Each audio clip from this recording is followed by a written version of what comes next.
Le capitalisme engendre une dynamique permanente d'accumulation, de crise et d'innovation. I believe that open markets and free enterprise are the best imaginable force for improving human wealth and happiness. Je pense que les forces sociales et politiques sont les forces centrales dans la dynamique du capitalisme. Did you ever have a moment of doubt about capitalism? Is there some society you know that doesn't run on greed? How would Smith see the economic world around us? I think Keynes would have said the problem is the hole in the economy. Hayek really wrote The Road to Serfdom as a warning. You always have to be careful with Marx about the one-liners. Polanyi, for me, was an intellectual earthquake. I mean, if I had to stereotype Ricardo, I would say he would look like George Soros. Si vous retournez chez Adam Smith, Marx, Schumpeter, vous avez des embryons de mécanismes vous permettant de comprendre la crise actuelle. We were told that capitalism is the product of big thinkers and big ideas. But is it true? How did ideas shape our lives? What is their relation to reality? Can they help us understand today's economic crisis, let alone the future of capitalism?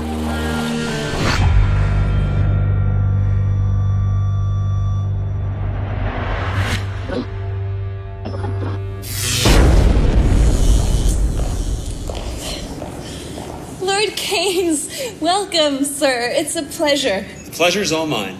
Tell them I've arrived. And then tell them I've arrived. Hayek versus Keynes. It was described as a debate that shaped the economic thinking of an entire century. It was even made into a music video after the 2008 financial collapse. Freddie. Yep. Keynes. Hey, listen, party at the Fed. Austrian economist Friedrich Hayek was going to debate British economist John Maynard Keynes on how to extricate societies from the severe depression of the 30s, capitalism's worst crisis. We've been going back and forth for a century. I want to steer markets. I want them set free. There's a boom and bust cycle and good reason to fear it. Play low interest rates. It's the animal spirit. Of course, Hayek was on the losing end of the argument. And the notion that he had that public expenditure could not reduce unemployment was considered to be definitively refuted. Since the crash of 2008, the debate is with us again. We are on the road to serfdom. Friedrich Hayek wrote this book 50 years ago, but what he predicted is coming true. In Hayek's name, a rebellion against government's involvement in the economy sprang up in the United States. In Europe, Hayek is the enemy for these anti-austerity demonstrators rebelling against market rule of society. This is the story of how and why the debate which seemed to be resolved in the 30s has resurfaced time and time again.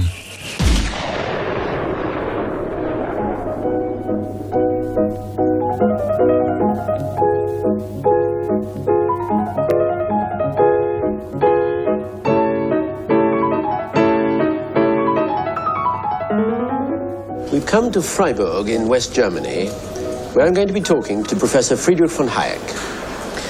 Professor Hayek, I'm sure you'll be well aware that to many people in Britain, and particularly on the left, you are a kind of bogeyman. You are believed to want to throw people out of work, send children down the coal mines again, grind the faces of the poor in general. I don't suppose you share that view of yourself. Well, naturally, I don't share it, but I must say I understand it. If you tell somebody that his past has led him to the morass, to withdraw may be even more painful than to go on where you are.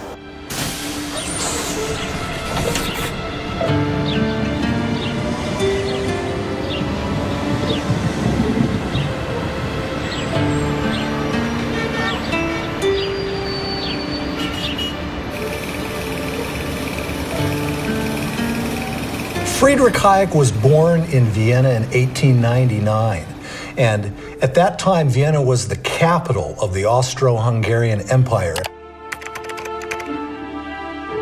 Early in his life, He served in World War I as a teenager in the Austrian army, and it was in fact through his experiences in the Austrian army during World War I that he first became exposed to ideas of economics and of nationalism in the old Austro-Hungarian Empire.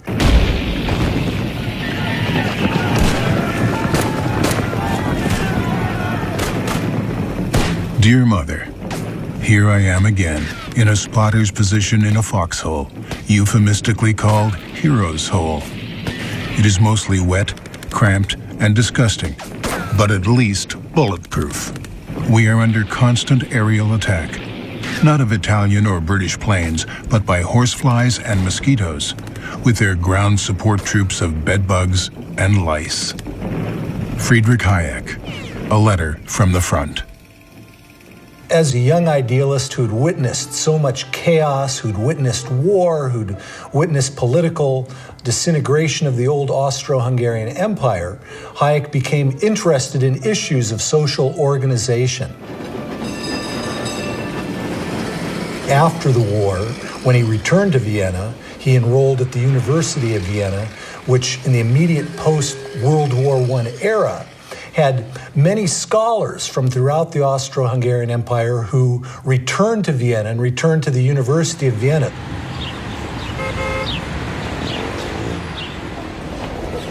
The University of Vienna came to be known as the home of the Austrian School of Economics, which broke from dominant economic theories and methods of the time.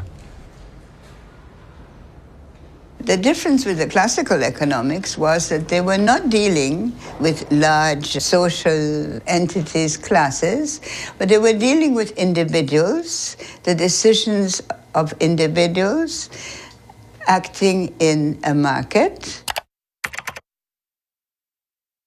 So we are in a world that is entirely individualized in the sense of individual consumers, individual producers considered like independent, freestanding little firms. It was an extreme individualism. Really, I think it is a class issue. It was the utter fear of Bolshevism. The Russian Revolution made a huge impact in Europe. It utterly terrified the propertied classes across the continent. And the language that was used, the dictatorship of the proletariat, sounded utterly frightening. Hayek originally had views that were moderately socialist. He thought that there was a very large role for government to play in society in directing economic activity. However, after he graduated from the University of Vienna, he began to take classes and work for Ludwig von Mises, who was a great Austrian economist, who really persuaded Hayek that the problem with socialism wasn't that socialism would be undesirable if it were feasible, but that practically socialism is not possible.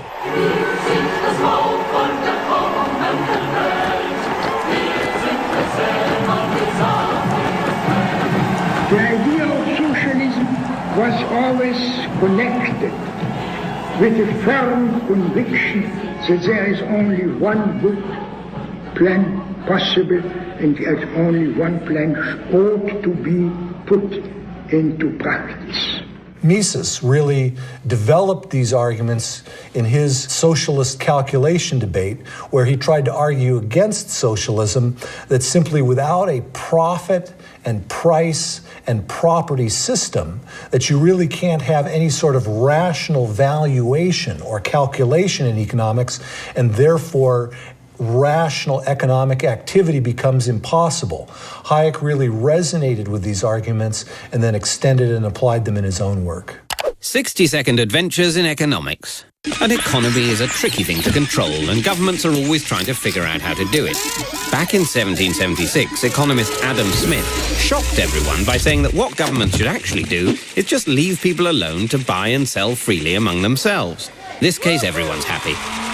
Later free marketeers, like Austrian economist Friedrich Hayek, argued that this hands-off approach actually works better than any kind of central plan. The essential idea of Mises and Hayek was that prices are necessary to guide production. There's no substitute for a price system because prices provide the relative value of all goods in society.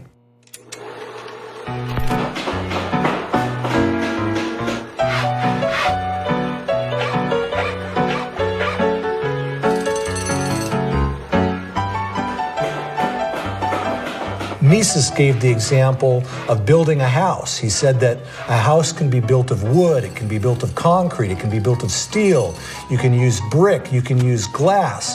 How much of each one of those products should you use in the building? And without a rational standard, which prices provide, it's very difficult to come up with what the appropriate way to build a house is the most economically. For the whole order of international cooperation has been built on such a signaling system. And these signals, you mean, are the prices in a free market? Entirely the price in the free market, which alone have made the present level of wealth possible.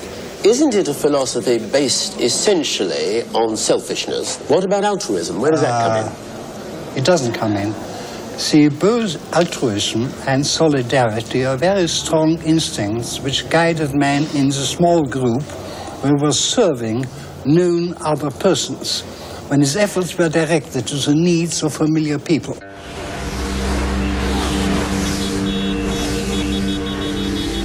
In the attempt to justify and rationalize this economic network, which is what they were all doing, was to say that it was rooted in the human mind.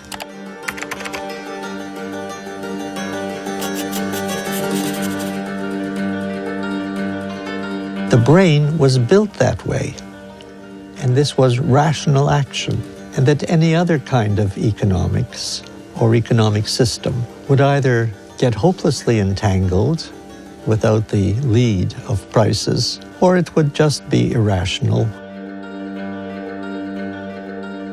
Capitalism, in short, was to be an eternal economic system because it was the most rational, the most efficient, and the fairest in terms of rewarding people's contributions.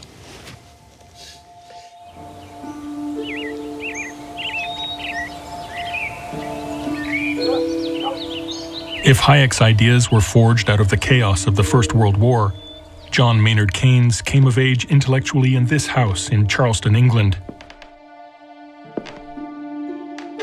It is here where the young Keynes underwent a transformation, rebelling against his rigid schooling in the all-male, prestigious Eton boarding school.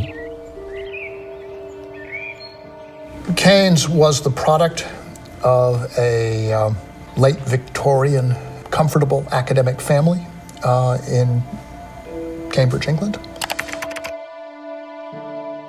He was raised and educated in the company of philosophers and mathematicians. Keynes belonged to the Bloomsbury Group, and the Bloomsbury Group was a cultural coterie of intellectuals and artists. They were part of the fin de siècle revolt against the Victorian.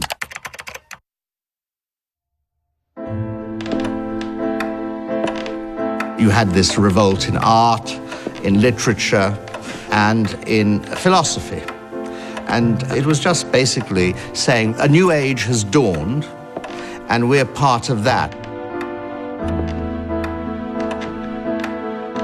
It was also an age of sexual liberation. They abandoned the conventions of marriage, and there was a lot of homosexuality, and Keynes was involved in that as a young man, too.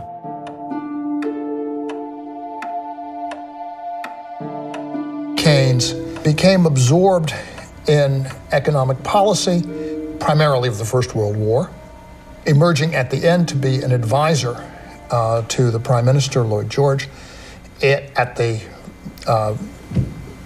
Paris Peace Conference, led to the Treaty of Versailles. Greatest headlines of the century. The Versailles Palace was the scene of much feverish activity on the part of Allied statesmen. Woodrow Wilson from the U.S., Georges Clemenceau of France, Lloyd George of England, and Premier Orlando of Italy represented the four major powers at the conference. Months of argument had achieved a final treaty that was offered without discussion to the German delegation headed by Count Brockdorff-Rantzau. A deeply embittering, disillusioning experience, which led to, of course, this very remarkable book, The Economic Consequences of the Peace, in 1919. Which is probably the first book of economics that became a bestseller, a world bestseller. And he denounced the treaty, and he predicted that unless it was revised, vengeance shall not limp. Once again, the world was at peace, a peace that was destined to last for but 20 years before the same defeated country of Germany would again plunge the earth into a second Great War. He said that these debts that the Allies are imposing on Germany will never be collected. He said such tributes cannot be maintained for year after year after year. It's against human nature, it's against social nature. And he was right. I think he thought that bad economics would lead to bad politics, and that you had to have an economics that was consistent with maintaining social cohesion and political stability. And if your economic theories led you to ignore those two things, then you would get into terrible political and social trouble.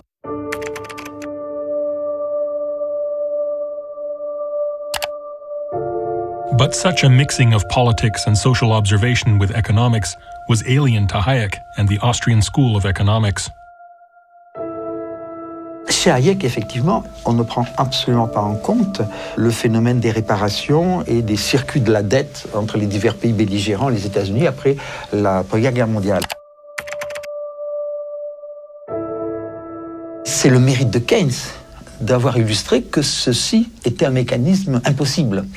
Mais il est assez normal que Hayek ne l'ait pas détecté parce que dans sa théorie, à l'extrême rigueur, le taux d'intérêt jouait un rôle dans la processus de capital, mais le crédit en lui-même n'était pas traité.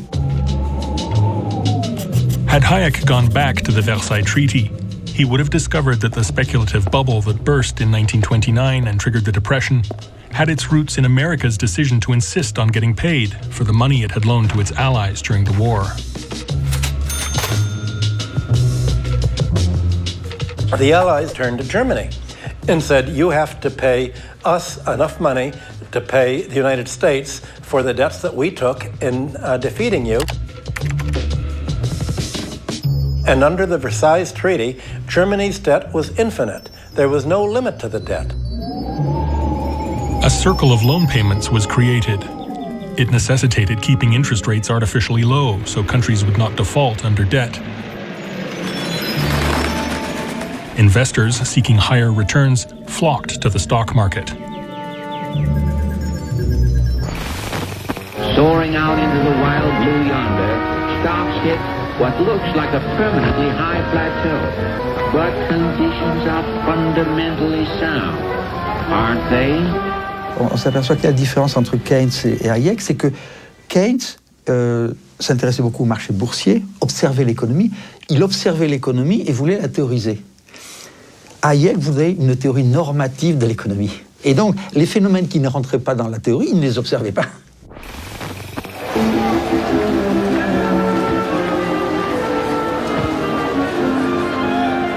Tuesday, October 29th, 1929, in history's worst panic, over 16 million shares are dumped on the market as stocks go down, down, down.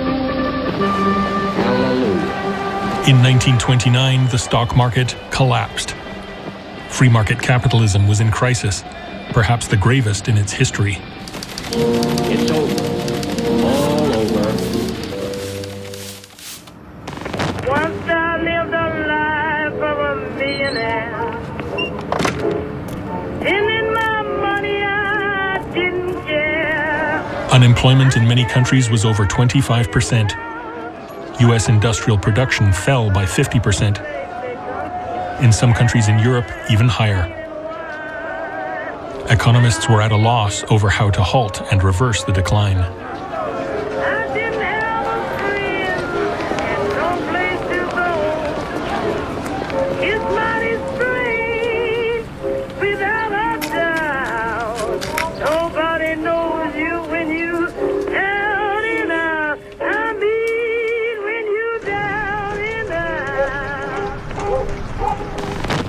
1931, Hayek was invited to give a series of lectures at the London School of Economics by Lionel Robbins.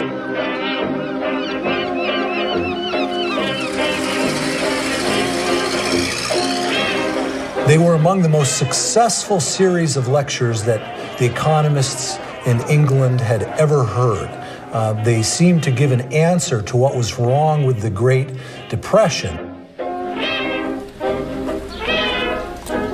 Lionel Robbins, who is professor of economics at the LSE, wanted to boost the LSE as against Cambridge. So he thought, here, let's bring this bright young man to the LSE, where he'll challenge the dominance of Cambridge, because Cambridge by this time was the premier centre of academic economics in Britain.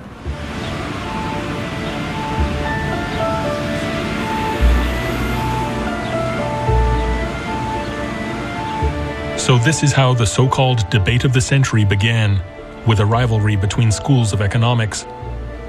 A younger LSE, London School of Economics, against the older, more established Cambridge, a university which was under the spell of John Maynard Keynes, probably the best-known British economist at the time.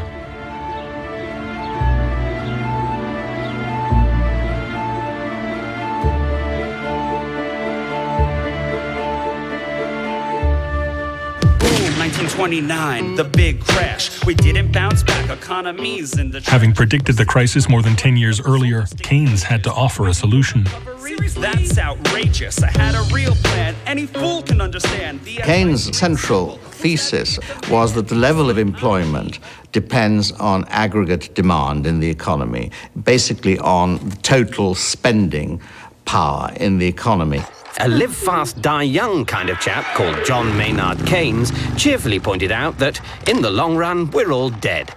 So to avoid the misery of unemployment, the government should instead spend money to create jobs. Whereas if the government tightens its belt when people and businesses are doing the same, less is spent, so unemployment gets even worse. When everyone else is trying to increase their saving, if governments then decide they've got to reduce their spending, that simply aggravates the fall in total spending in the economy and makes the slump worse than it should be. Hayek's view was that there had been too much capital production. Because interest rates had been kept artificially low by the Federal Reserve Board in the United States, this had encouraged too much capital development. The capital development was unsustainable. And for that reason, the appropriate course for the economy and for government to follow was basically a hands-off policy and allow the economic downturn to play itself out and for the bad investments to be liquidated.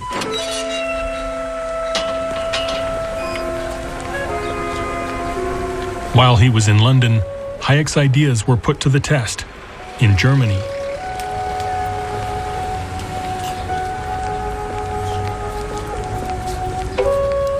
Ja, es ist sehr bedauerlich, gerade in Deutschland, dass die Erfahrungen aus den frühen 30er Jahren überhaupt keine Rolle in unserer Diskussion spielen. Wir haben ja mit dem Reichskanzler Brüning in der Tat einen Politiker gehabt, der versucht hat, in einer extremen Rezession, Depression, das Haushaltsdefizit möglichst klein zu halten.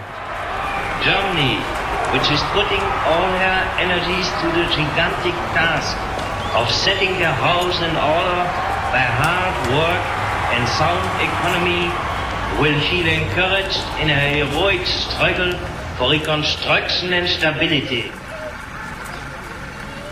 Und Brüning hat das geschafft. Das ist sehr eindrucksvoll. Brüning hat wirklich so stark gespart, dass in dieser Phase der extremen Depression das Deutsche Reich kaum ein Defizit gemacht hat. Aber der Preis war natürlich katastrophal. Es war ein massiver Einbruch der Wirtschaftstätigkeit. Es war ein Preisverfall, eine breite Deflation und ein extremer Anstieg der Arbeitslosigkeit, der dann in Deutschland zu all den schrecklichen politischen Folgen geführt hat, unter denen die ganze Welt dann doch sehr zu leiden hatte. Vengeance should not limp, said Keynes in his book. His warning about ignoring the social costs of economic decisions materialized in Germany's 1932 electoral campaign. 13 Jahre lang haben sie wirtschaftlich, politisch bewiesen, was zu leisten sie fähig sind.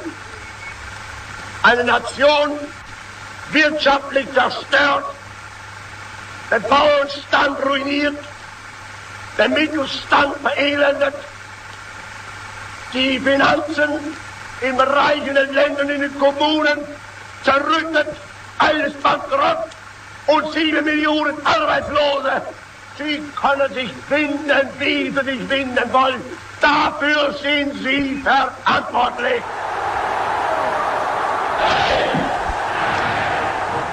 So Hayek's ideas seem to have failed the test of historical reality, a fact now acknowledged even by his supporters.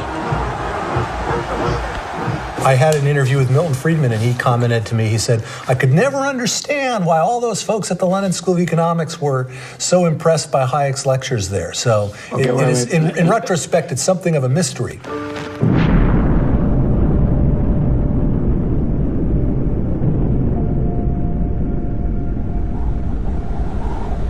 By the end of the war, Hayek was forgotten, his ideas marginalized.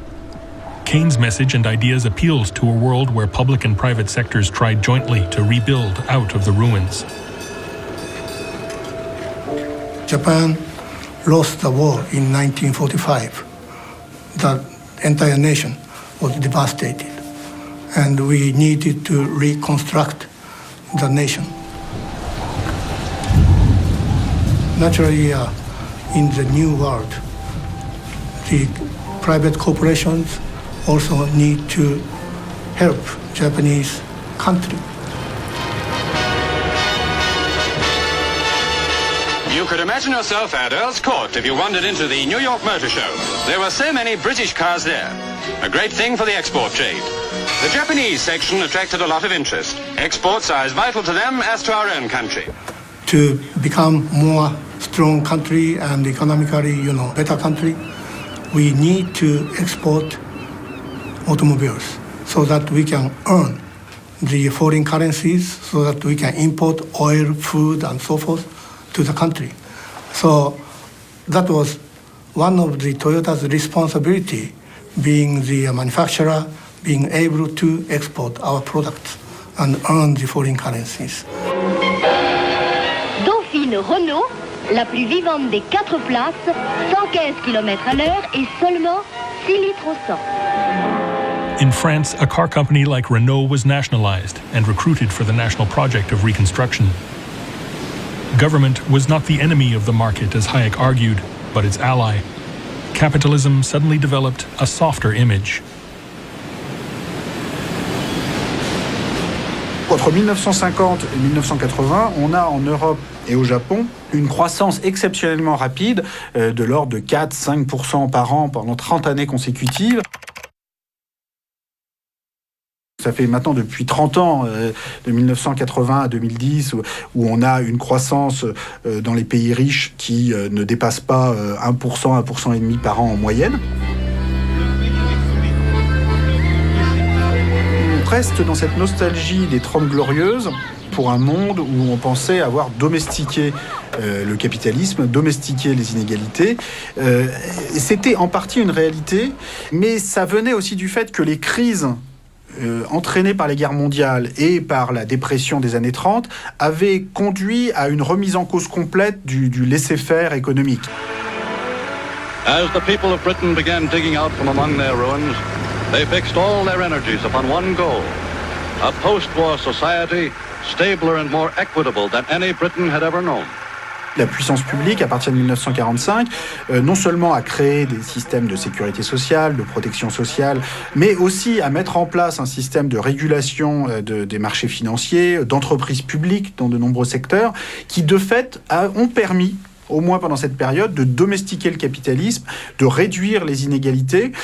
C'était en partie une illusion lié à ce phénomène de rattrapage de croissance élevée, mais pas seulement. Ça venait aussi du fait qu'il y avait un compromis politique passé avec le capitalisme qui était différent.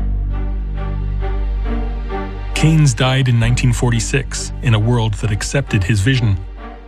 But what happened to Friedrich Hayek and his vision? In 1944, he published this book, a warning against the very world that was taking shape around him. Hayek really wrote The Road to Serfdom as a wake-up call or a warning that if this same sort of organization of the economy that existed during World War II were preserved after the war, that it would lead to a dictatorial society. The root of fascism and Nazism, according to Hayek, was not the economic collapse triggered in part by the unregulated free market, but by precisely the opposite, abandoning the liberal ideas which were at the root of the free market. Regulations and state intervention, he argued, led us to serfdom in the past and would lead us there again.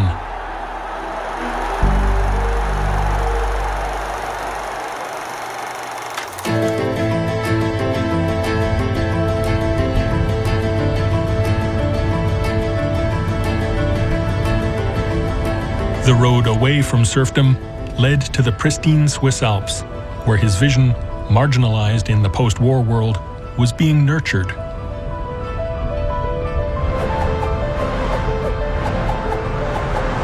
In 1947, Hayek founded the Mont Pelerin Society, which was named after the mountain in Switzerland where the first meeting of this association met.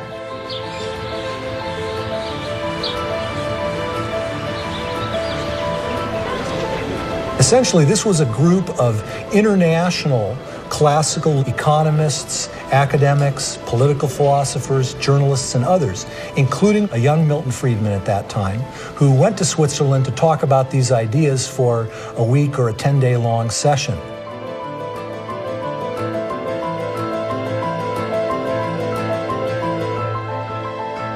Tous les opposants à Keynes ont créé le Mont Pelerin, un laboratoire de réflexion, un think tank, dans lequel ils ont essayé de dire nous luttons contre Keynes. Ils n'ont pas cessé de développer des arguments, d'abord à Chicago, puis au Mont Pelerin, en disant il faut restaurer la logique du libre marché. Et le personnage central, c'est Milton Friedman. It was a major factor in maintaining a steady stream of influence on ideas.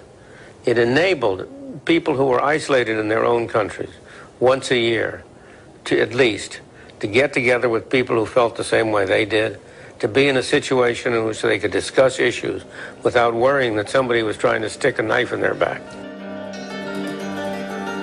Hayek est un économiste ésotérique, un économiste pour économistes. Son influence pratique est très très très faible, alors que celle de Milton Friedman a été tout à fait importante sur cette restauration du monétarisme, restauration du rôle minimal de l'État.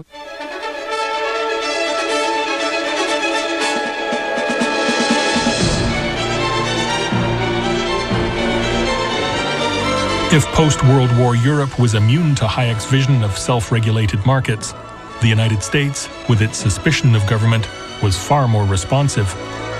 Hayek's fight against Keynes' legacy was taken over by Professor Milton Friedman. For the immigrants who were welcomed by this statue, America was truly a land of opportunity.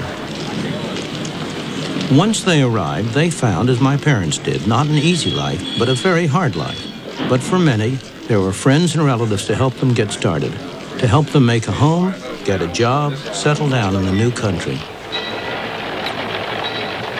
Milton Friedman was born in 1912 in New York, and he was the son of Jewish immigrants to the United States from Hungary, and he grew up somewhat impoverished, not necessarily at the lowest socioeconomic level, but not at all from a well-off background.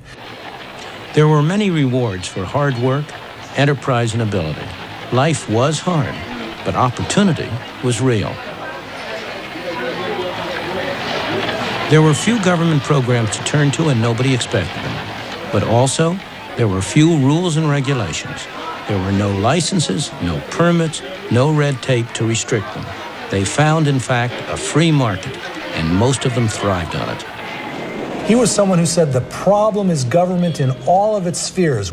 Government is essentially wasteful, government is essentially inefficient, and because of that, we need to allow the market to play more of a role in society, and in particular, to play more of a role in the economy.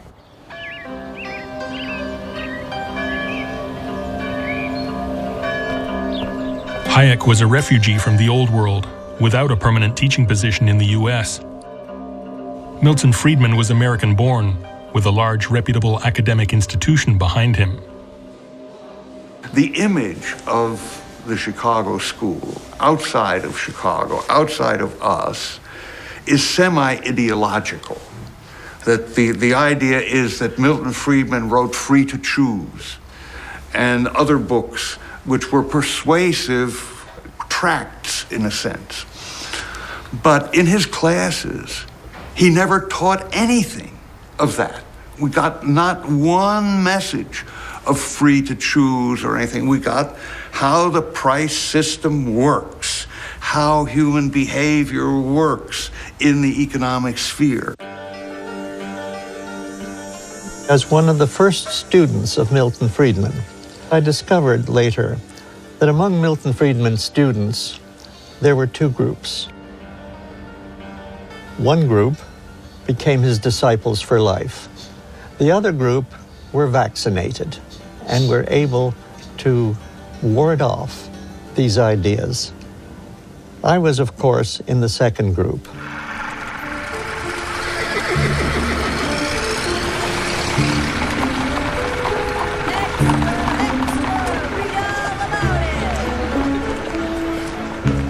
When we look back at the 19th century, what is striking then, and I have to admit even today, I regret to say, is the sense that the market is the utopia for human existence.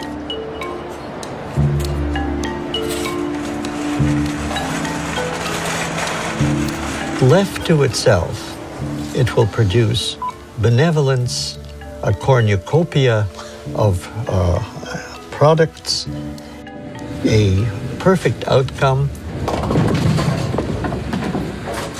and moreover, it is self-regulating. I'm the king of excess. I'm the sultan of sales. I'm the boss of bargains. My credit cards, they never fail. I got a 700-something on my beacon score, which means I don't own a thing and I can buy even more. I'm a buffet-eating, tabloid-reading, lovable guy. I get the best of the best that my money can't buy. It's a wonderful life with my red-headed wife. L'idée de liberté, elle est grande pour ceux qui ont une grande réserve de richesse ou de crédit. Elle est nulle pour le salarié, le prolétaire ou le pauvre paysan africain. Et on joue sur l'idée de contrats entre égaux. Mais les contrats entre égaux sont des choses assez rares dans le capitalisme.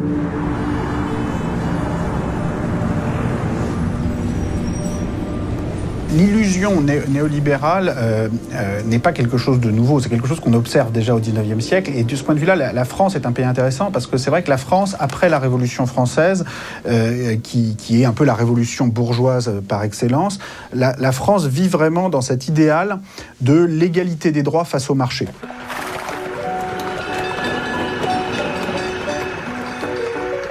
Il y a cette illusion que ça suffit pour conduire à l'égalité tout court, c'est-à-dire l'égalité face au marché, avec des systèmes de droits de propriété bien protégés, des marchés aussi concurrentiels et libres que possible.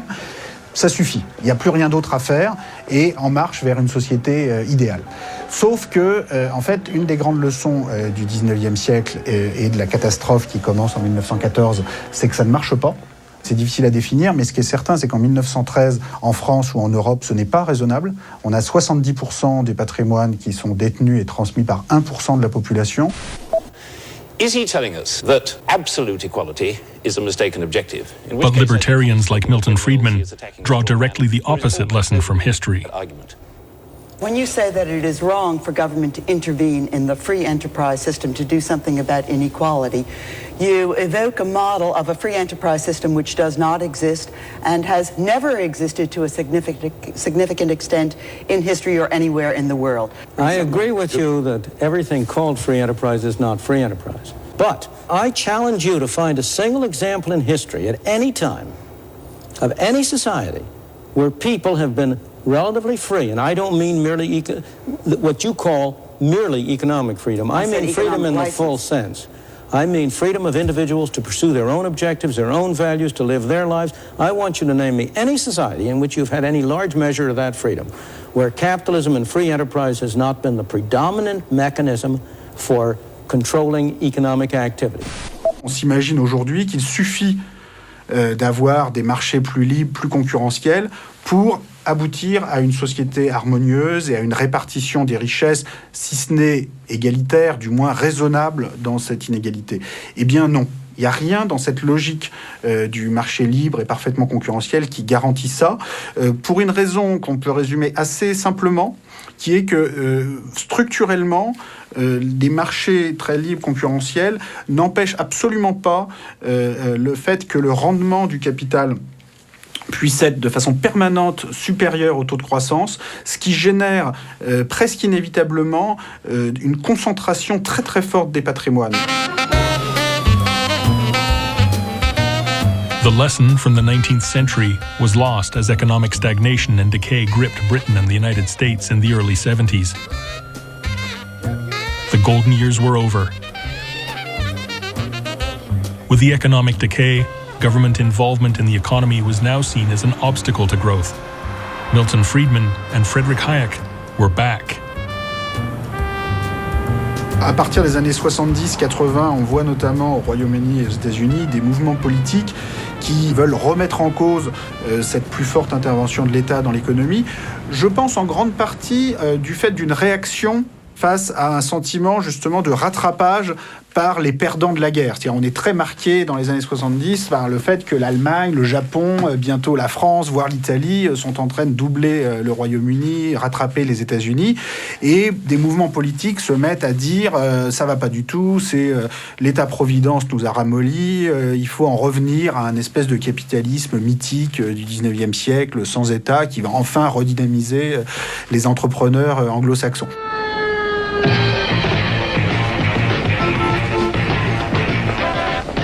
The economic stagnation could have been dealt with through adjustments, but for Milton Friedman and Friedrich Hayek, it was the political opening they'd been waiting for since the seminars in Mont Pelerin. Keynes died in 1946. I have always regarded it as a tragedy that he did not live another decade.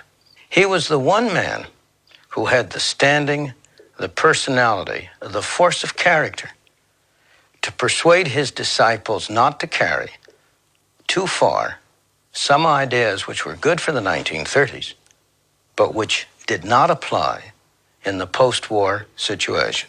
La vérité, c'est que ce rattrapage des 30 Glorieuses, dans lequel les pays qui avaient le plus souffert des guerres, Allemagne, France, Japon, Europe continentale, allaient rattraper les États-Unis ou le Royaume-Uni, se serait produit de toute façon. Donc c'était pas... Bon, mais politiquement, ça a été utilisé pour remettre en cause l'État-providence.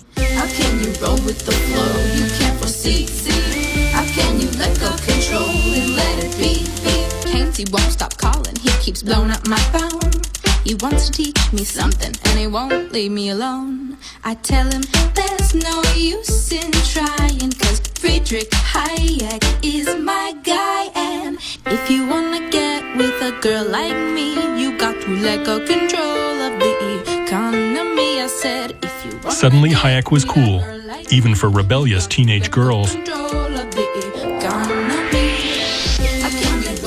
It began as a debate between Hayek's rigid understanding of the market and its supposed natural laws, and John Maynard Keynes' flexible approach in tune with the complexities of human reality.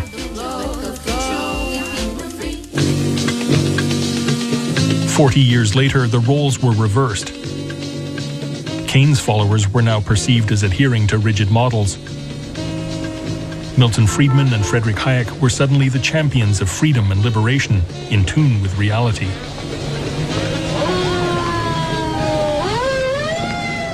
The failure of the Keynesian system, the inflation, return of unemployment, all that, first confirmed my prediction in the strictly economic sphere.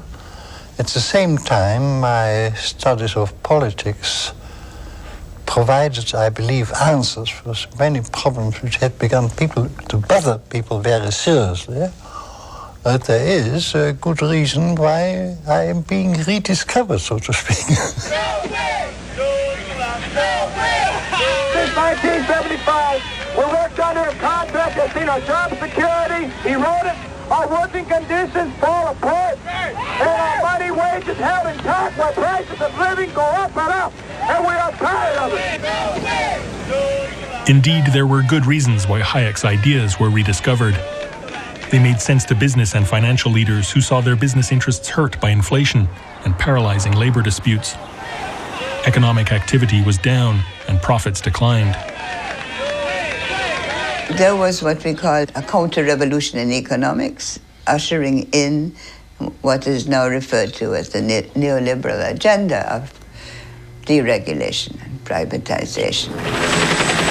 Ladies and gentlemen, the next president of the United States of America, Ronald Reagan! During the 1980s, both Margaret Thatcher in England and Ronald Reagan in the United States attempted to implement policies that were very influenced, both philosophically and practically, by Hayek and Friedman. I would like to think that the kind of leadership that I would exercise in Washington is not the kind of leadership that I would pretend that I can solve all the problems I've been discussing here, but that together, you and I can. I would like to take the lead in taking government off the backs of the American people and turning you loose to do what I know you can do. Her supporters called it her biggest achievement. Others called it her terrible legacy. Margaret Thatcher's battle with the miners was a defining moment not only in British industrial relations, but also in British history. What we've got is an attempt to substitute the rule of the mob for the rule of law. And it was not succeed. The counter-revolution, the so-called neoliberal policies introduced by Thatcher and Reagan early in the 80s, was designed to restore the discipline of capital over labor.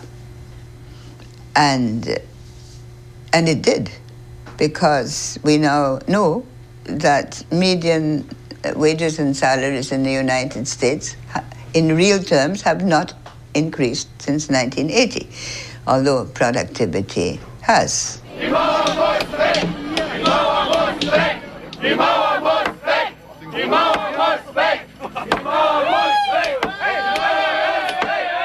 La chute du mur en 1989 et la chute du système soviétique en 1990 laissent le capitalisme sans rival et conduit à une nouvelle période de foi démesurée, disons, dans la capacité d'autorégulation d'un système de libre marché, de libre concurrence et une foi sans limite dans le capitalisme privé à générer ses propres règles. My name is Jordan Belfort. At the tender age of 22, I headed to the only place that befit my high-minded ambition. Je pense que cette période, un peu folle d'un point de vue idéologique, explique beaucoup des dérèglements financiers des années 90-2000. And we thought capitalism had finally been tamed after the Second World War.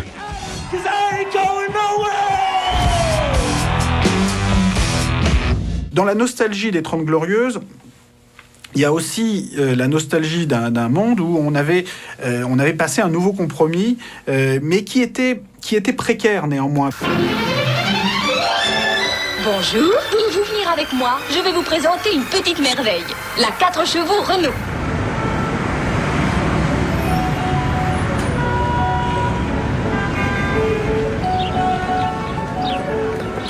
C'est important de comprendre que beaucoup des réductions des inégalités qu'on a eues au XXe siècle ont été causées soit par les guerres, soit par des réactions politiques à la suite des guerres qui se sont faites un peu dans l'urgence.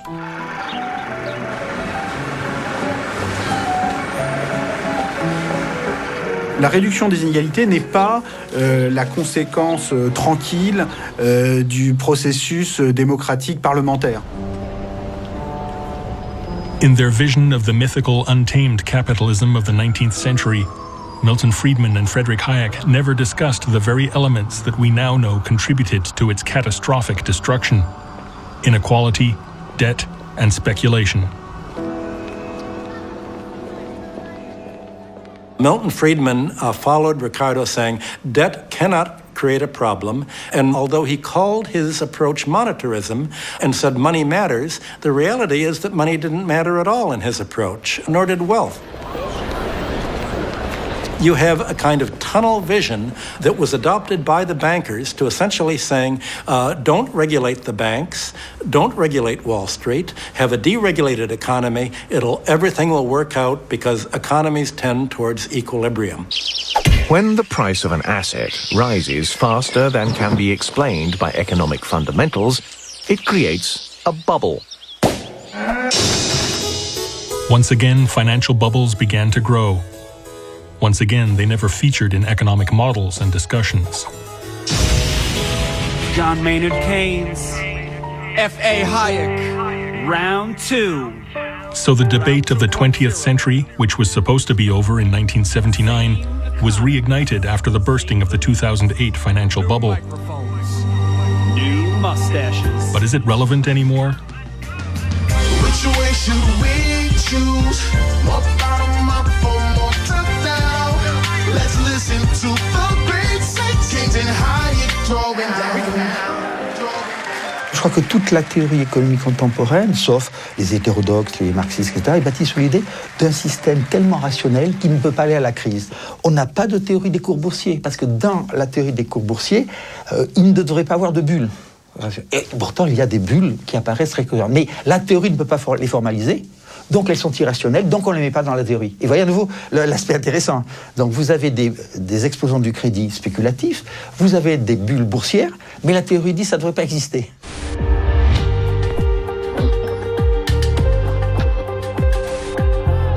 So the debate between Hayek and Keynes might be obscuring today's reality rather than helping to clarify it.